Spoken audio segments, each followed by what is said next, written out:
అధ్యాయము 13వ వచనం చదువుకుందాం. ప్రభు ఇలా సెలవిచ్చుచున్నాడు, ఈ ప్రజలు నోటి మాటతో నా యొద్దకు వచ్చుచున్నారు, పెదాలతో నన్ను గనపరుచున్నారు గాని తమ హృదయమును నాకు దూరము చేసుకొని ఉన్నారు. ప్రార్థన చేసుకుందాం. పరిశుద్ధుడైన ప్రభువా, మమ్మల్ని మిక్కిలిగా ప్రేమించిన మా కన్న తండ్రి, నాయనా మీకు వందనాలు స్తోత్రాలు చెల్లించుకుంటున్నాం. అయ్యా, నీ మాటలు దేవా నీ పిల్లలకు నాయన అదిగో వివరిస్తుండగా నాకు కూడా మంచి జ్ఞానం దయచేయండి, వివరించగలిగిన శక్తి నాకు దయచేయండి.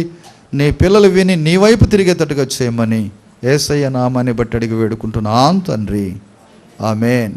ఫరిలరా, ప్రభు ఇలాగ చలవిచ్చుచున్నాడు, ఈ ప్రజలు నోటి మాటతో నా యొద్దకు వచ్చుచున్నారు, పెదవులతో నన్ను గనపరుచున్నారు కానీ తమ హృదయము నాకు దూరముగా చేసుకొని ఉన్నారు. వాళ్ళ హృదయాలు దూరంగా ఉన్నాయంట, పెదాలతోనే గనపరుస్తారంట. వాళ్ళు తన ప్రజలు పెదాలతోనే గనపరుస్తారు కానీ హృదయంలోకి వెళ్ళట్లే. హృదయంలో నుంచి వాక్యం లేదు. హృదయంలో చెడంతా ఉంటుంది కానీ హృదయంలో ఏముంటలేదు, వాక్యం ఉండలేదు. అవును ప్రియులారా, చూడండి, దైవభక్తి విషయం ఏంటంటే, దైవభక్తి ఏమండి లోకానుసారంగా ఇష్టానుసారంగా జీవిస్తూ ఉన్నారు కానీ ఏదో అది ఏమండి ఆచారంగా పాటిస్తున్నారు. దైవభక్తి అంటే దేవునికి భయపడుతూ దేవునికి నమ్మకంగా జీవించటం. ఇది నేను చెయ్యకూడదు, ఈ ఆచార భక్తి నేను చేయకూడదు. ఏమంటే అప్పుడప్పుడు వచ్చే ప్రార్థన అది నాకు ఎంత మాత్రం పని చేయదు. ఉపవాసం ఉన్నామన్నాడు దేవుడు, ఉపవాసం ఉండాలి. మోకాళ్ళ మీద ఉన్నవన్నాడు, మోకాళ్ళ మీద ఉండాలి. పరిశుద్ధంగా జీవించమన్నాడు, పరిశుద్ధంగా జీవించాలి. ఇవి నేర్చుకోవాలి. ఆదివారం రావటం కాదు కానీ వాక్య ప్రకారంగా బ్రతకాలి. ఆజ్ఞనది. ఆదివారం అంటే ఆజ్ఞ. రావచ్చు, వచ్చినప్పుడు మనం చెప్పిన వాక్యాన్ని బట్టి ఏమండి విలువైన మాటలు తీసుకొని ఆచారాలు చేయకూడదు, అలవాటుగా ఉండకూడదు అంటాడు కదా. దైవభక్తి అంటే ఏమండి ఏదో కొంచెం ప్రియుల భక్తి చేయటం కాదు కానీ దేవుని యందు భయభక్తులు కలిగి ఉండటమే అది దైవభక్తి. ఈ లోకంలో ఉన్న ఆచారాలు వీటన్నిటిని కూడా మనం తీసుకోకూడదు. బైబిల్ ఏం చెబుతుందో బైబిల్ ప్రకారంగా మనం జీవించినప్పుడు ప్రియులరా అప్పుడే మన కుటుంబాలు ఏమండి కట్టబడతాయి. మన పిల్లలకు నేర్పించుకుంటాం. చెడిపోకుండా ఉండటానికి కారణం ఏంటంటే దైవభక్తి. దైవభక్తి అంటే భయంతో, అయ్యో ప్రార్థన పెట్టారే నేను టయానికి వెళ్ళిపోవాలి, పాటలు కూడా పాడేటప్పుడు నేను సప్పట్లు కొట్టాలని ఒక దైవభక్తి కలిగి ఉండాలి. చూడండి, ఇక్కడ నిర్గమాకాండము 32వ అధ్యాయము. ఇక్కడ మోసే ప్రజలందరిని కూడా యోర్దాను నది దాటించిన తర్వాత అక్కడ కొంతకాలం ప్రియులారా చూడండి ఏమండి ప్రభు మాటలు విన్నారు, మోసే మాటలు విన్నారు, వచ్చారు.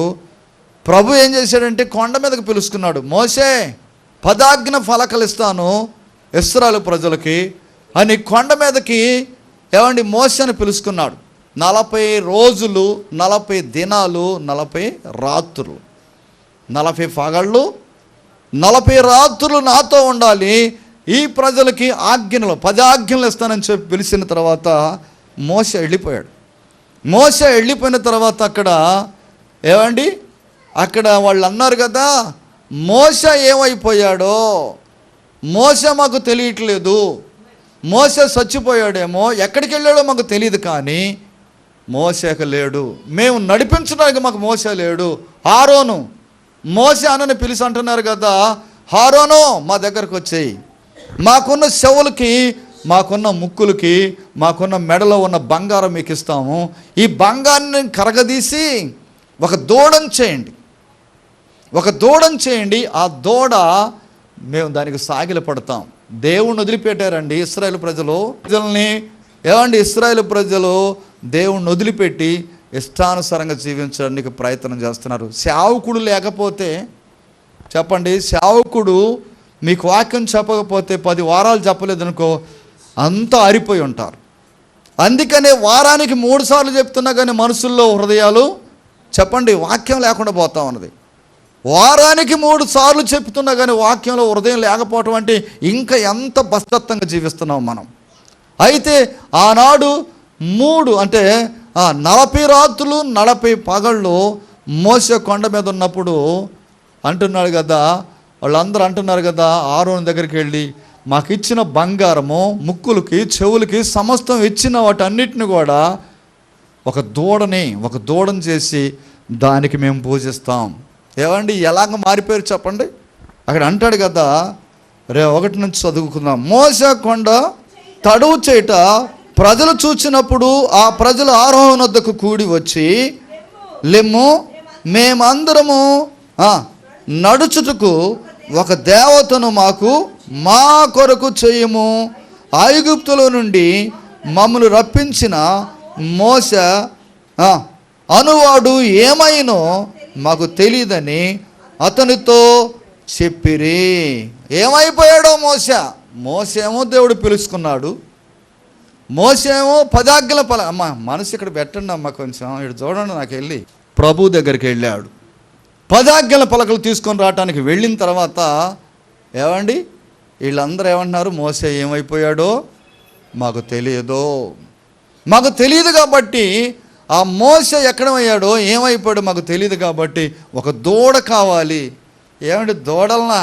ఈ ఇశ్రాయేలు ప్రజలకు ఏమన్నా బుద్ధి ఉందా? ప్రార్థనకు వచ్చేవాళ్ళు, ప్రార్థన చేసుకునేవాళ్ళు గొప్ప గొప్ప అద్భుతాలు చూస్తున్నారు. ఎర్ర సముద్రం 2 పాయలు అయితే 6 నెలలు నడిచిపోయినారే. యెహోవా ఇంత గొప్ప దేవుడు అని తెలుసుకుంటున్నారా?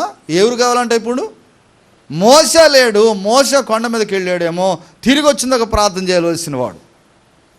తిరిగి వచ్చిన తర్వాత ప్రార్థన చేయవలసిన వాళ్ళ ఉండి కూడా మాకు దూడ కావాలని చెప్పి కోరుకున్నారు. ప్రియులరా దేవుడు ఎంత ఏడ్చుంటాడు చెప్పండి. నేను దేవుడిని అయితే దేవుడా దూడను పూజిస్తున్నారని చెప్పి ఎంత ఏడ్చుంటాడు చెప్పండి. మీరు ముగ్గేసేటప్పుడు కావచ్చు, కొబ్బరికాయలు కొట్టేటప్పుడు కావచ్చు, ఏమండి అన్నిల దగ్గర ఏదైనా తింటున్నప్పుడు సిగ్గు ఏమండి మనకు కలగకపోతే దేవుడు ఎంత ఏడుస్తాడు చెప్పండి. దేవుడు ఎంతో ఏడుస్తాడు. అవును ప్రియులరా చూడండి, దేవుడిని ఏడిపించేవారిగా మనం ఉన్నట్టయితే, మన కుటుంబాలు అలాగ ఉన్నట్టయితే ప్రియులరా ఎంత మాత్రం వర్ధిల్లము. దేవుని సన్నిధికి వస్తాం కానీ కొన్ని కార్యాలు జరగకపోవటం కారణం ఏంటంటే మనం చేసే ఆచారాలు, మనం చేసే పద్ధతులు. అది దైవభక్తి కాదు. దేవునికి నమ్మకంగా జీవించటమే దైవభక్తి. దైవభక్తి అంటే ఈ లోకానుసారమైన జీవితాలు జీవించటం కాదు. బైబిల్లో ఉన్న ప్రకారంగా మనం జీవించినట్టయితే, పరిశుద్ధంగా జీవించినట్టయితే అది దైవభక్తి అని చెప్పి బైబిల్ చెబుతా ఉన్నది. ప్రియులరా ఇక్కడ 6వ వచనంలో అంటాడు కదా, 32 6వ వచనంలో అంటాడు కదా, మరనాడు వారు ఉదయమును లేచి దహన బలులను సమాధానములు అర్పించి అప్పుడు జనులు తినుటకు త్రాగుటకు కూర్చోండి ఆడుటకు లేచిరి. జనులంట తినుటకు తాగుటకు కూర్చుండి ఆడుటకు లెగిశారంట. ఏమండి నాడు ప్రియులు చూడండి చాలామంది ఏమండి అన్ని జనులు అందరూ కూడా ప్రియులు చూడండి తాగుతూ ఇష్టానుసారంగా డ్యాన్సులు వేస్తూ ఉన్నారు. మనకు తగునాది చెప్పండి? మనకు తగునా? మనకు ఎంత మాత్రం తగదండి. మన దేవుడు ప్రియులు చూడండి పరిశుద్ధంగా ఉండమన్నాడు. ఈనాడు ఎక్కడ చూసినా కూడా ప్రియులు చూడండి ఆ డీజేలు ఒకటి వచ్చినాయి. ఆ డీజేలను ప్రియులు చూడండి ఏమండి అది మోగుతుంటేనే పిల్లగాడు ఊగుతుండు. ఏమండి ఆడోళ్ళు ఊగుతున్నారండి. క్రైస్తవులకి సిగ్గు కావట్లేదా? వాటిని చూసి మనం పారిపోవాలి, ఇంట్లోకి వెళ్ళిపోవాలి. వాటిని చూసి నువ్వు చూసి అక్కడ నుండి డ్యాన్సులు వేసేవాళ్ళని చూస్తావా నువ్వు? దేవుడు ఏడ్చుకోడా? దేవుడు నొచ్చుకోడా? దేవుడు ఏడుస్తాడు, నొచ్చుకుంటాడు. వాళ్ళంట ఇశ్రాయేలు ప్రజలంటే ఏం చేశారంట? తినుటకు త్రాగుటకు ఆడుటకు లేచారంట, డ్యాన్సులు వేయటానికి. వాళ్ళంట ఆ దూడ ముందంట దానబళ్ళు ఏం బళ్ళు అయ్యి ఏమండి ఎలాంటిగా ఉండాలి? సమాధాన బళ్ళు దాన బళ్ళు అర్పించి తింటున్నారంటే బళ్ళు అర్పించేటప్పుడు ఏమండి ఎద్దుల్ని కోడెలను వాటన్నిటిని వధించి ఆ మాంసాన్ని తిని తాగుతూ తింటూ ఎగురుతున్నారండి. ఎంత భయంకరమైన స్థితి అండి. అవును ప్రియులరా, నేను చెబుతున్నాను, ఎంత మాత్రం మనం ఆడటానికి కానీ తినటానికి కానీ ఆడటానికి తాగటానికి ఇష్టానుసారంగా జీవించడానికి వీల్లేదని బైబిల్ చెబుతూ ఉన్నది. ప్రియులరా, దేవుని సన్నిధిలో నీవు నేను తగ్గించుకొని దేవునికి నమ్మకంగా జీవించినట్టయితే మన కుటుంబాలు ఆశ్చర్యంగా దీవించబడతాయండి. దీవించబడకపోవటం కారణం ఏంటి చెప్పండి? దీవించబడకపోవటం కారణం ఏంటి? నా గతి ఇంతేనా, నా రోగం బాధ, నా సమస్యల బాధని ఎంతమంది కొట్టుకున్నారండి ప్రార్థనకు వచ్చి. ఎందుకు బాధ నేను అడుగుతా, ప్రార్థన చేయి, నీతిగా ఉండు, ఈ లోకాన్ని అంటుకోకుండా తిరుగు. లోకంలో జీవించకుండా జీవించినట్టయితే ప్రియులరా, ఖచ్చితంగా మన కుటుంబాలు దేవుడు దీవిస్తాడు. యాకోబు రాసిన పత్రిక యాకోబు పత్రిక 1వ అధ్యాయము ఎబ్రిల్ పక్కనే ఉంటుంది. 27వ వచనం చదువుకుందాం. తండ్రి అయిన దేవుని ఎదుట పవిత్రమును నిష్కళంకమైన భక్తి ఏదనగా దిక్కులేని పిల్లలను ఎదవరాళ్లను వారి ఇబ్బందుల్లో పరిమర్శించి ఇహలోక మాన్యులను తను అంటుకొనకుండా కాపాడుకున్నట్టే భక్తి. భక్తి ఏంటంట? అమ్మ వింటున్నారా? వాక్యం వింటున్నారా? భక్తి ఏదనగా అంటున్నాడు కదా, భక్తి ఏదనగా తండ్రి అయిన దేవుని ఎదుట పవిత్రంగా ఉండటం. పవిత్రంగా అంటే ఏంటి చెప్పండి? భక్తి ఏదనగా పవిత్రంగా ఉండటం. పవిత్రం అంటే చెప్పండి, మురికి గుడ్లు వేసుకొని రావటమా?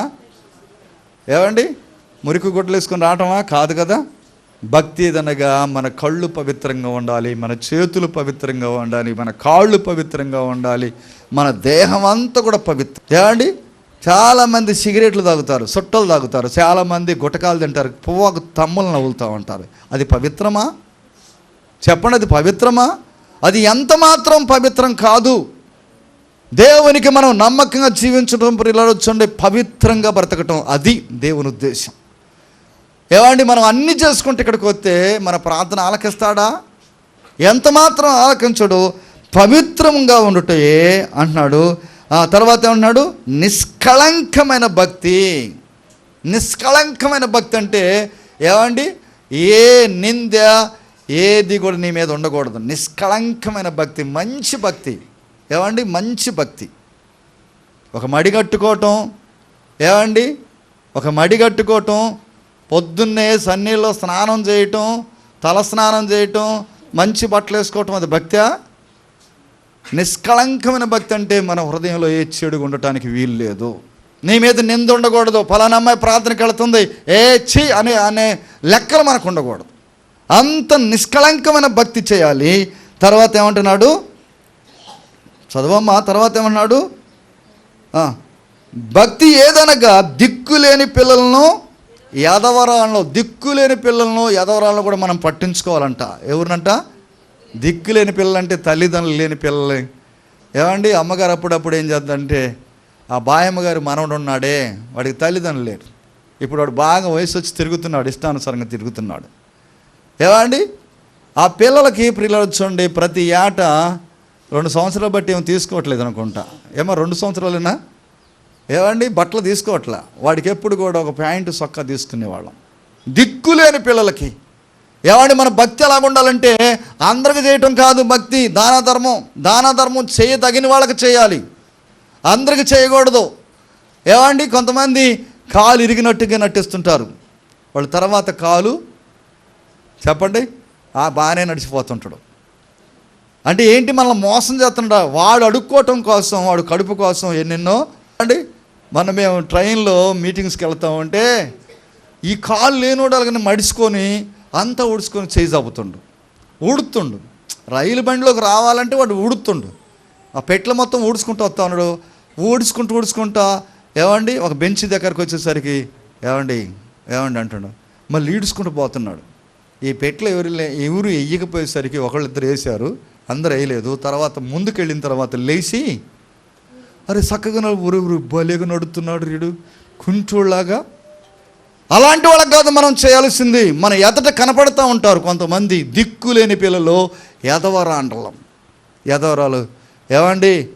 భర్త చనిపోయి ఉండి ఇంట్లో జరుగుతుందో లేదో ఎప్పుడన్నా పలకరించావా? కొంచెం నువ్వు ఎంతో ఇయటానికి లేకపోవచ్చు, నీ దగ్గర ఎంతైనా ఇయటానికి లేకపోవచ్చు. ఒక కూర కన్నేసావా? అమ్మ ఏం తింటున్నావురా, బాగుంటున్నావా? భర్త ఉన్నప్పుడు ఇష్టం వచ్చినట్టుకు తిన్నది, భర్త తీసుకొచ్చి పెట్టేవాడు. ఇప్పుడు భర్త లేడు కాబట్టి తన ఇంటికి ఎప్పుడైనా వెళ్ళావా, పరామర్శించావా? అమ్మ ఏం వండుకున్నావురా ఈరోజు? అయ్యయ్యో కారమా, అసలు ఏం వండుకోలేదా ఈరోజు? ఒక అరసోడు బియ్యమి. భక్తి నిష్కళంకమైన భక్తి, మంచి భక్తి ఉండాలి. మన భక్తి చేస్తున్నాం కానీ ఆదివారం రావటమే భక్తి చాలా కష్టమైపోయింది మనుషులకి ఈనాడు. మరి ఎప్పుడు చేస్తావు? బైబిల్ చెబుతుంది, నేను కదగా చదువుతున్నాను కదా. ఈ భక్తి నువ్వు ఎప్పుడు చేస్తావు? ఏమండి, దిక్కులేని పిల్లల్ని, ఎదవరాండ్లను వారి ఇబ్బందుల్లో పరిహరించుటయు పరామర్శించుటయు ఇకలోకం మాలిన్యము అంటుకోకుండా తమను తాము కాపాడుకున్నట్టే. ఇకలోకంలో ఉన్న మాలిన్యం అంతా అంటుకుంటుంది తెలుసా. అందరితో మాట్లాడకూడదు. చాలామంది మా చుట్టం అని చెప్పి కౌగిలించుకుంటుంటారు, వాళ్ళని వీళ్ళని చెప్పి ఎంతగానో ఏమంటే వాళ్ళు విగ్రహారాధన చేస్తుంటారు. వాళ్ళతో సరిగా మాట్లాడకూడదు. ఒక్క పాయింటే, ఒక్క మాట మాట్లాడితే అక్కడికి వెళ్ళిపోవాలి. వాళ్ళలో ఉన్న చీకటంతా మనలోకి రాకుండా ఉండాలంటే ఏమండి, ఈ లోకంలో మాలిన్యం అంటుకోకుండా ఉండడం అదే భక్తి. చాలామంది వాళ్ళు విగ్రహారాధన చేస్తుంటారు. తల్లిదండ్రులు ఏం ప్రార్థన చేస్తుంటుంది? ఎప్పుడైనా అన్నం తినకుండా వచ్చావా? వాళ్ళ విగ్రహాలు చేస్తుంటే, లోకానుసారంగా జీవిస్తుంటే వాళ్ళ కాడికి పోయి పండుకోవటం, వాళ్ళ కాడ తినటం చేసావా? తిన్నట్టయితే నీది భక్తి కాదు. ఏమండి, తను తాను పవిత్రంగా ఉంచుకోవటమే, పవిత్రంగా జీవించడమే భక్తి. అది భక్తి అని చెబుతున్నాడు దేవుడు. ప్రియులరా, తర్వాత సామెతల గ్రంథము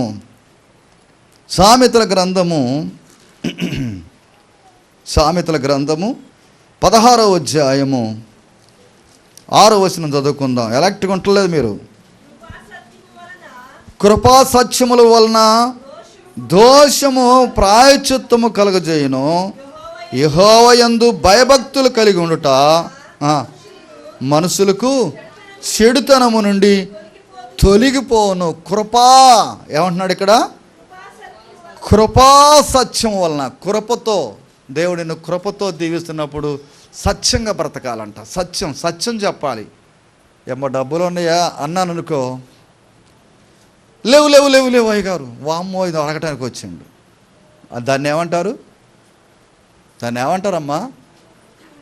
సత్యం చెప్పావా? అబద్ధం ఆడుతున్నావు కదా. ఈ దగ్గర ఉన్నాయి, అయ్యగారు వచ్చి నీ ఇంటికి వచ్చి అడిగాడు అనుకోండి, ఒక 1000 రూపాయలు ఇవ్వమని ఉంచుకున్నావు.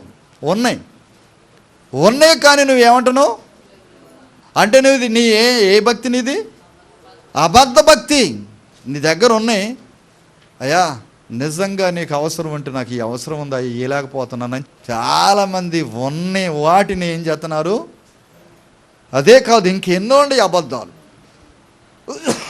ఎన్నో అబద్ధాలు ఆడుకుంటా. ఏమండి, ఈ భక్తి నిష్కళంకమైన భక్తేనా? దైవ భక్తి అంటే దేవునికి నమ్మకంగా ఉండేవాడే భక్తి అని అంటున్నాడు కదా. ఏమంటున్నాడు? 6వ వచనం, కృపా సాహిత్యములను దోషములు ప్రాయశ్చిత్తం కలుగజేయను. అంటే కృపతో నువ్వు జీవిస్తుంటే ప్రాయశ్చిత్తం అంటే ప్రాయశ్చిత్తం చేసుకుంటావు. ఒకప్పుడు నేను అబద్ధం ఆడాను ప్రభా, ఇక ఆడకూడదని చెప్పి ప్రాయశ్చిత్తం చేసుకుంటాం. ఒకసారి ఆడానుగా ప్రభా, ఇట్లా చేశానుగా ప్రభా అని చెప్పి ఏమండి ప్రాయశ్చిత్తం చేసుకుంటున్నావు. ఏడ్చినప్పుడు, కన్నీరుగా వచ్చినప్పుడు ప్రాయశ్చిత్తం జరుగుతుంది, నీ పాపాలు కొట్టివేయబడుతున్నాయి. తర్వాత అంటున్నాడు కదా, ఏమంటున్నాడు?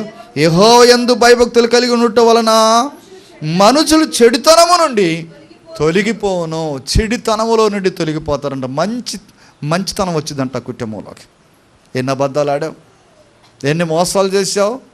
ఏమండి, దేవుని యందు మనం భయభక్తులు కలిగి ఉంటే మన చెడుతనం అంతా పోద్దంటండి. మనం చేసిన పాపం అంతా అంటాం కదా, మన చెడుతనం అంతా కూడా, మన పాపం అంతా కూడా పక్కకి వెళ్ళిపోద్దంట. ఎప్పుడు?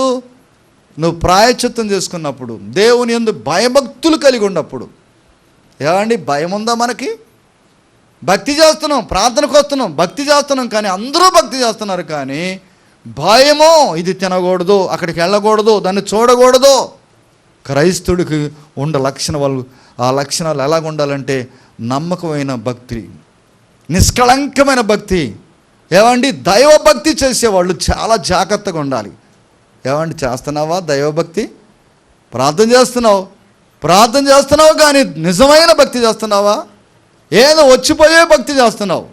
ప్రార్థనకి ఏమండి ఉపవాసం అంటే రావు, అది దైవభక్తేనా? అందరూ కూడా ఏమండి మీటింగ్ పెట్టారు, మీటింగ్కి వెళ్తున్నారు, నువ్వు ఇంటికి అంటున్నావు, అది దైవభక్తేనా? కాదు కదా, అది కాదని చెబుతా ఉన్నాడు ప్రియులరా. అందుకనే ప్రియులరా చూడండి, మనం చాలా జాగ్రత్తగా ఉండాలి. 14:2 కూడా చదువుకుందాం. 14వ అధ్యాయము సామెతల గ్రంథం 14వ అధ్యాయం 2వ వచనం. యథార్థంగా ప్రవర్తించువాడు, యెహోవాయందు భయభక్తులు కలిగిన వాడు. చాలు ఏమండి, ఏం చేయాలంట? యథార్థంగా ప్రవర్తించేవాడు, యెహోవాయందు భయభక్తులు కలిగిన వాడు, యథార్థంగా పలికేవాడు. నాకు చెప్పాను కదా, అబద్ధం ఆడకుండా యథార్థంగా ఎవరైతే చెబుతారో. బాకీ వాళ్ళు వచ్చారు ఇంటి ముందుకి. ఏమ్మా ఏడు మీ ఆయన ఏడి, బాకీ తీసుకుని ఎంతకాలం అయిందని చెప్పి అన్నాడు అనుకోండి, అయ్యా మా ఆయన గారు లేడయ్యా, ఇంట్లోనే పండుకున్నాడు.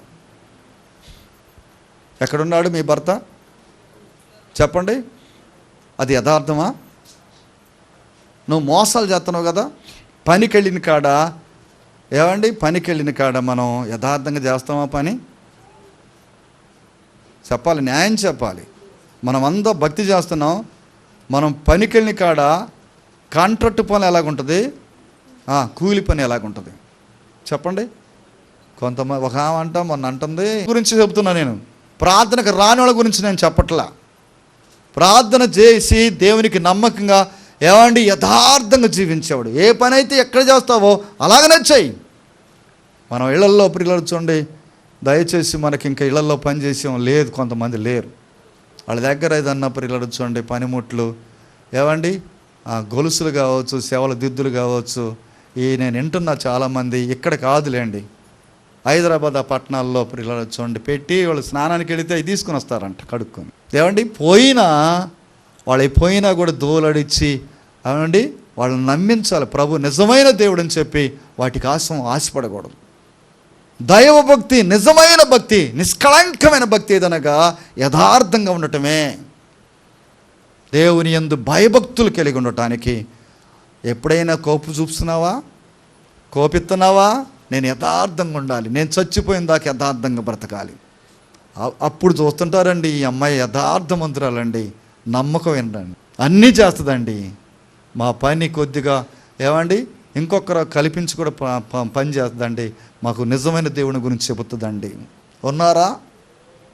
ఏమండి ఎలాంటి భక్తి చేస్తున్నావు? ఏమండి అపనమ్మకమైన భక్తి చేస్తున్నావా? సైతాన్ని భక్తి చేస్తున్నావా? ఒళ్ళు దాచుకొని పని చేస్తున్నావా? నీ పని అప్పుడేమో ఇష్టానుసారంగా ఒళ్ళంతరకు తీసుకుంటావు. ఎవరు పనికి వెళ్ళాలంటే ఆయన ఎంత ఇస్తున్నాడులే కూలి, ఎందుకు చేయాలి మనం? ఏమండి చేసేదాన్ని అక్కడొక చీపిరి అక్కడొక చీపిరి వేసాం. జాగ్రత్త, దేవుడి దృష్టిలో మనం అందరం లెక్కకొస్తాం. యథార్థంగా మనం ప్రవర్తించినట్టయితే ప్రియులరా, దేవుడు మన పక్షాన ఉంటాడండి. ఆయన ఎంత మాత్రం వదిలిపెట్టడో, నీ శాఖరిని వదిలిపెట్టడో. నువ్వు అరిగిపోతున్న నీ శరీరం, నీ ఒళ్ళంతా కూడా అరిగిపోతున్నా కానీ దేవుడు నీకు శక్తినిస్తాడు, పూర్ణ బలాన్ని ఇస్తాడు ఆయన. ఎక్కడ నువ్వు ప్రియులు చూడండి ఇష్టానుసారంగా బ్రతకటానికి, ఇష్టానుసారంగా జీవించడానికి, ఇతర సొమ్మును ఆశించడానికి ఇష్టపడద్దో. దయచేసి ఎవరు సొమ్మును మనం ఆశించొద్దో. వాళ్ళు ఇచ్చేదాన్ని తీసుకో, వాళ్ళు పెడితే తిను, కానీ విగ్రహారాధన కాడ కాదు నేను చెప్పేది. వాళ్ళు పెడితే తినటానికి విగ్రహారాధికుల కాడ కాదు.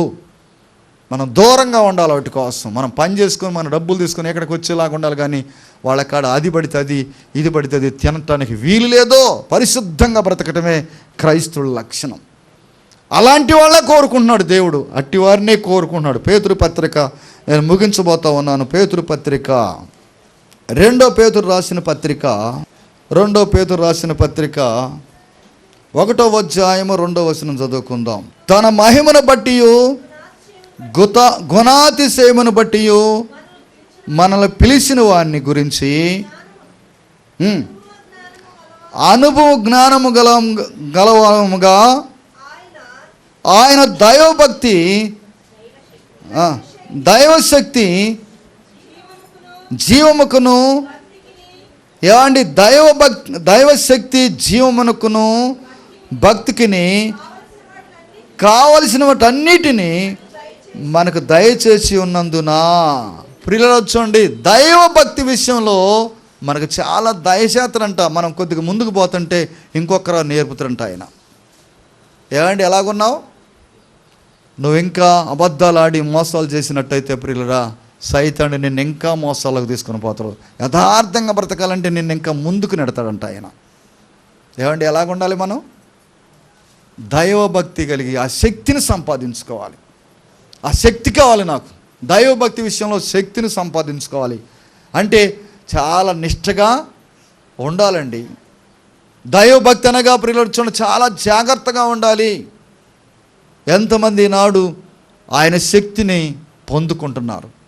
దైవ భక్తి ఆ శక్తిని కూడా మనం సంపాదించుకున్నట్టయితే ప్రియులారా, దేవుడు మన కుటుంబాన్ని దీవెనకరంగా చేయాలనుకుంటున్నాడు. ప్రియులారా, ఈ ఉదయకాల సమయంలో ప్రియులారా నేను చెప్పేది ఏంటంటే, ఎన్న వాక్యాన్ని క్రియల్లో పరిశుద్ధంగా జీవించడానికి నువ్వు నేర్చుకున్నట్టయితే ప్రియులారా, చాలా జాగ్రత్తగా నువ్వు పోరాడగలుగుతావు. సైతానుతో మనం పోరాడేది ఈ లోకం ఏమండి అంధకారులతో, లోకనాథులతో, ఏమండి దురాత్మ సమూహంతో మనం పోరాడుతూ ఉన్నాం. సైతాను నిన్ను నన్ను ఈ లోకంలోకి నెట్టి మోసాలు చేయి, అబద్ధాలాడు, ఇష్టానుసారంగా జీవించు, పాపంలోకి నెట్టి పడేస్తూ ఉన్నది. అది మనం ఎకనైనా ఏమండి తెలుసుకొని దేవుని పాదాల దగ్గర మొరపెట్టుకుందాం. మనం ఎంతో కాలం బ్రతకం, ఆయన రాకడ కూడా సిద్ధంగా ఉన్నది. కాబట్టి మనం అంతా కూడా ఈ లోకం మాలిన్యం అంటుకోకుండా ఈ లోకంలోనే ఉన్నాం. నేను ఎప్పుడు చెబుతున్నా కదా, తామర పువ్వు ఏమండి నీటిలోనే ఉంటుంది.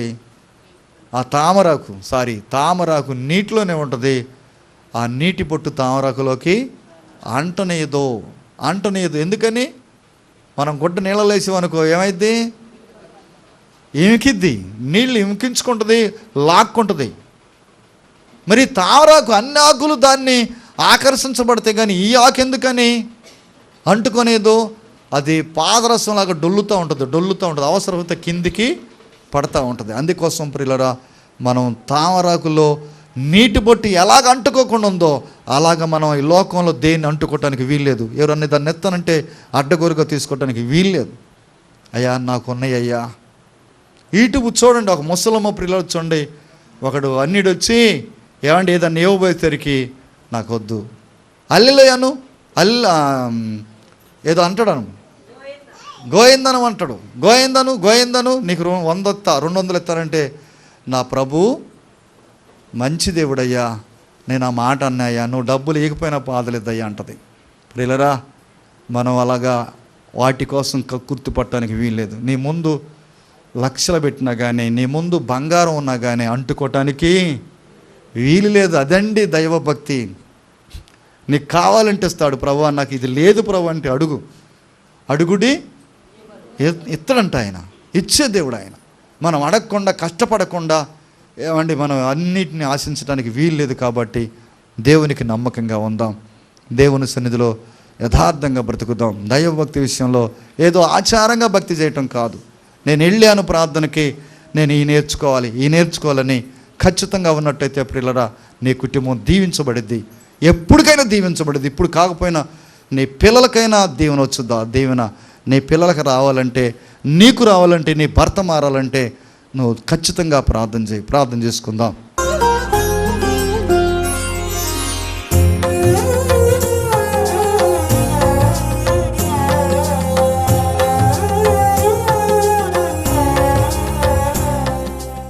పరిశుద్ధుడైన ప్రభువా, మమ్మల్ని మిక్కిలిగా ప్రేమించిన మా కన్న తండ్రి, నాయనా అదిగో తండ్రి, దైవభక్తి విషయంలో మేము చాలా నేర్చుకోవడానికి మాకు ఇచ్చిన ఈ తరుణాన్ని బట్టి వందనాలు చెల్లించుకుంటున్నాం.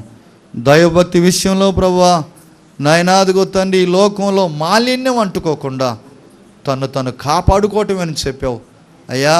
మీ సన్నిధిలో మేమంతగా మా హృదయాల్ని, మా కళ్ళు, నాయనా మా దేహం, మా చేతులు ఎప్పుడు చెడిపోకుండా ప్రభువా, ఇకనైనా కూడా ప్రభువా నీకు నమ్మకంగా జీవించేలాగా చేయండి అయ్యా. ఆచారాలు చేసే భక్తి కాదు నాయన, అలవాటుగా వచ్చే ప్రార్థన కాదు నాయన. దేవాదిగో మేము ఎన్నో తెలుసుకోవాలి, ఎన్నో నాయన మా హృదయాలను తలపోసుకోవాలి. ఒక్కసారి మమ్మల్ని జ్ఞాపకం చేసుకోండి. ఈ వాక్యానికి ముద్ర వేసి నాలో మాలో ఫలించేలాగా చేయమని యేసయ్య నామాన్ని బట్టి అడిగి వేడుకుంటున్నాం తండ్రి. ఆమేన్.